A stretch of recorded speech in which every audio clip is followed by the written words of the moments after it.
ગાંધીધામ શહેરમાં પ્રોહિબિશન સંબંધિત ગુનાઓને કાબૂમાં લેવા માટે બી ડિવિઝન પોલીસ દ્વારા કરવામાં આવેલ સક્રિય કામગીરીમાં મહત્વપૂર્ણ સફળતા પ્રાપ્ત થઈ છે. પોલીસ મહાનિરીક્ષક ચિરાગ કોરડિયા તથા પૂર્વ કચ્છ એસપી સાગર બાગમારના માર્ગદર્શન હેઠળ પીઆઈ એસવી ગોજિયા અને તેમની ટીમે મળેલી બાતમીના આધારે કાર્યવાહી હાથ ધરી હતી. પેટ્રોલિંગ દરમિયાન મળેલ ચોક્કસ માહિતીના આધારે પોલીસે મીઠી રોહર જીઆઈડીસી વિસ્તારમાં એક શંકાસ્પદ વ્યક્તિને ઝડપી તપાસ હાથ ધરી હતી.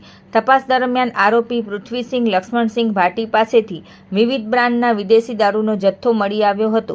ત્યારબાદ પોલીસે કાયદેસરની કાર્યવાહી કરીને આરોપીની ધરપકડ કરી વિદેશી દારૂનો જથ્થો, મોટરસાયકલ અને મોબાઈલ સહિત કુલ 1,07,970નો મુદ્દામાલ જપ્ત કર્યો હતો.